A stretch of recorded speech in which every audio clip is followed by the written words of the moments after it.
उत्तर प्रदेश के मुख्यमंत्री योगी आदित्यनाथ ने सूबे के लिए नई जनसंख्या नीति का मसौदा पेश कर दिया है। उत्तर प्रदेश में जो लोग रहते हैं उनके लिए बड़ी खबर है। उत्तर प्रदेश के राज्य विधि आयोग ने सीएम योगी के आदेश पर इस मसौदे को तैयार किया है, जिसके तहत जिन लोगों को 2 से ज्यादा बच्चे होंगे उनको कई तरह की सरकारी सुविधाएं नहीं मिल पाएंगी। बड़ी खबर यह है।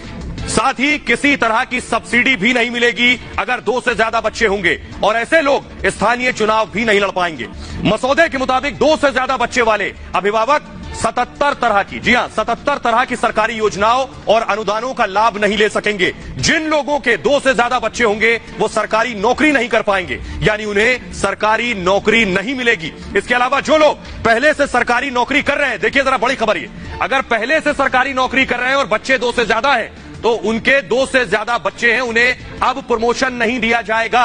तीसरी संतान अगर पैदा करते हैं तो जन प्रतिनिधि का निर्वाचन रद्द करने का भी प्रस्ताव मसौदे में शामिल है। सरकारी कर्मचारियों के लिए प्रमोशन तक रद्द करने से लेकर नौकरी से निकाले जाने तक का प्रस्ताव किया गया है। नई जनसंख्या नीति के मसौदे के मुताबिक आपको बताएं कि उत्तर प्रदेश सरकार के उन कर्मचारियों को प्रमोशन मिलेगा जिनके 2, यानी प्रमोशन किसे मिलेगा, सुविधाएं भी हैं, 2 या उससे कम बच्चे होंगे तो सरकारी नौकरी करने वाले ऐसे कर्मचारियों को बाकायदा आवासीय योजनाओं में रियायतें मिलेंगी। घर लेंगे तो आपको बाकायदा रियायत मिलेगी। 2 संतानों की नीति अपनाने वाले सरकारी कर्मचारियों को पूरी सेवा के दौरान, जी हां, पूरी सेवा के दौरान अतिरिक्त प्रमोशन भी मिल जाएगा। 2 बच्चे पैदा करने वाले ऐसे लोग जो सरकारी नौकरी में नहीं है उन्हें भी कई तरह की छूट दी जाएगी। छूट में क्या क्या शुमार है देखिए जरा। अगर आपके 2 से ज्यादा बच्चे नहीं है तो आपको हाउस टैक्स में छूट मिलेगी, आपको होम लोन में छूट मिलेगी। योगी आदित्यनाथ सरकार ने ये बड़ा एक्शन है योगी का जनसंख्या नीति के जरिए। क्या क्या फायदे मिलने वाले हैं तो सवाल ये है, आपको बताने जा रहे हैं कि आखिर इसकी जरूरत क्यों पड़ी। जल्दी से आपको दिखाते हैं आखिर उत्तर प्रदेश में जनसंख्या नीति की जरूरत क्यों आन पड़ी है। देखिए जरा जल्दी से ग्राफिक दिखाएंगे। नई नीति की वजह है उत्तर प्रदेश में जनसंख्या दरअसल लगातार बहुत तेजी से बढ़ रही थी। इसको काबू पाने के लिए यह कोशिश की गई। 2011 में 20 करोड़ आबादी थी, 2011 में, 2021 में 24 करोड़ हो गई, यानी 4 करोड़ बढ़ गई है। जरूरी सुविधाओं पर दबाव बढ़ गया था लगातार उत्तर प्रदेश में। कई तरह के संकट खड़े हो गए थे यूपी के सामने।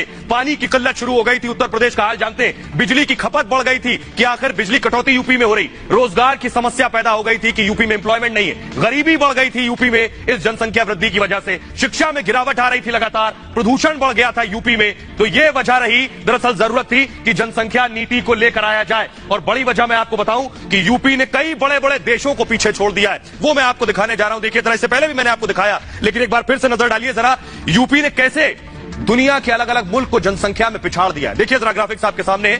उत्तर प्रदेश की आबादी कई देशों की आबादी के बराबर है, बेशक बराबर नहीं, मैं कहूंगा ज्यादा है। आप हैरान हो सकते हैं लेकिन ये एक सच्चाई है। देखिए जरा, उत्तर प्रदेश में 24 करोड़, उत्तर प्रदेश की आबादी आपके सामने देखिए जरा, 24 करोड़ यूपी में है। एक मुल्क पाकिस्तान, पड़ोसी मुल्क है, दूर जाने की जरूरत नहीं है, पाकिस्तान की आबादी भी यूपी से कम है। अगला देश लेकर आइए, 23 करोड़ पाकिस्तान की आबादी है। बांग्लादेश 16 करोड़, यानी उत्तर प्रदेश से कम आबादी बांग्लादेश की है, पड़ोसी मुल्क है। बांग्लादेश में 16 करोड़ आबादी है। तीसरा देश देखिए, ब्राजील की आबादी 22 करोड़ है, 22 करोड़, 24 करोड़ यूपी में, यानी ब्राजील से भी आगे है उत्तर प्रदेश। आपको सीधी और सरल भाषा में समझाते हैं, इससे फायदा क्या होगा। आपकी कितनी तनख्वाह है, 30,000, 40,000। देखिए क्या होता है, दरअसल आपको बताने जा रहे हैं, ये जान लीजिए कि यूपी में आबादी विस्फोट को रोकने के लिए नई नीति लाई जा रही है। उसमें क्या क्या है ये भी हम आपको बता दिया है, लेकिन अगर ये नई नीति आती है तो इससे फायदा क्या होगा यह समझना जरूरी है। इसे समझाने के लिए आपको एक उदाहरण हम दे रहे हैं, जरा इसे समझिए। मान लीजिए कि 2 लोगों का महीने का वेतन है 40,000 रुपए। 2 परिवार आपको नजर आ रहे हैं, एक मेरे दाईं तरफ और एक बाईं तरफ। अगर दोनों की तनख्वाह है महीने की 40,000 रुपए तनख्वाह है, एक परिवार में सिर्फ 1 बच्चा है, दूसरे परिवार में है 3 बच्चे। अब जरा सोचिए दोनों परिवारों में कितना फर्क आ जाता है केवल बच्चों के आधार पर। जिस परिवार में 1 बच्चा है वो उस बच्चे को अच्छा खाना दे पाएंगे अगर 40,000 तनख्वाह है, बनिस्बत मुकाबले जिस परिवार में 3 बच्चे, उनको 40,000 में 3 बच्चों का पेट भरना होगा। लाजमी है कहीं ना कहीं खाने में कुछ ना कुछ कमी रह जाएगी। ऐसे ही बात एजुकेशन की कर लीजिए, बच्चे की पढ़ाई, दोनों की तनख्वाह, दोनों परिवार की तनख्वाह 40,000 रुपए है, एक के 1 बच्चा है, एक के 3 बच्चे हैं। ऐसे ही शिक्षा, जिसके 1 बच्चा है उसे 1 ही बच्चे की फीस देनी है, वो अच्छे स्कूल में दाखिला कराएगा, लेकिन जिसके 3 बच्चे हैं वो उसी 40,000 में 3 बच्चों को पढ़ाएगा। दाखिला कराने से पहले स्कूल की फीस और अपनी जेब दोनों देखेगा। नतीजा क्या होगा, औसत स्कूल में दाखिला कराना मजबूरी हो जाएगा। यानी आप बच्चे की सेहत से भी खिलवाड़ करेंगे और बच्चे की शिक्षा से भी खिलवाड़ करेंगे। अगली वजह देखिए, बच्चों का स्वास्थ्य बेहद अहम है।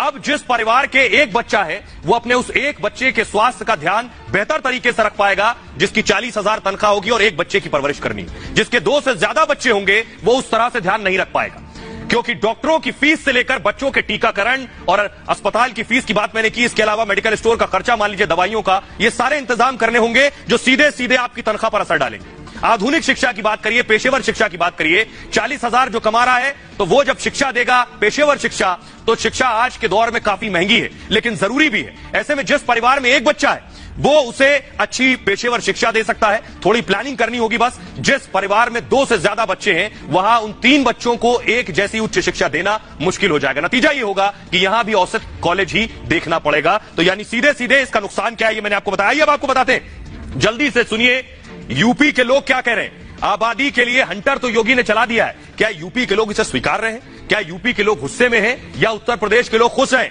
कह रहे हैं ये और पहले होना चाहिए था। सुनिए जरा।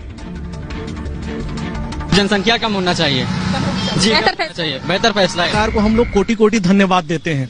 हम और हमारा सिर्फ एक बच्चा है और हम लोग इसी पॉलिसी के तहत अपनी लाइफ जी रहे हैं और हम चाहेंगे कि देश में और सख्ती से ये कानून लागू हो। मेरे हिसाब से इसको बहुत पहले ही आ जाना चाहिए था और ये आ रहा है तो बहुत सही कानून है। बहुत अच्छी बात है ये जो गवर्नमेंट ने निकाला है, ये जो कानून लाने जा रही है जनसंख्या नियंत्रण के ऊपर, ये बहुत ही अच्छा है। 2 बच्चे होंगे, हर आदमी को एम्प्लॉयमेंट मिलेगा, हर आदमी अच्छे से रहेगा और इससे अच्छी कोई बात नहीं हो सकती। फैमिली को अच्छे से पालने पोसने में आसानी रहेगी, बच्चों की पढ़ाई लिखाई हर चीज अच्छे से हो जाएगा। तो बच्चे सही रहते हैं और क्या, इसमें लाइन नहीं लगना पड़ती है। जैसे कंट्रोल में लाइन लगी है, अस्पतालों में लाइन लगी है, इससे सीमित रहेगा, हिसाब किताब उसका बना रहेगा। कि आज की डेट में जो भी दिक्कत आ रही है वो सारी पॉपुलेशन की वजह से आ रही है।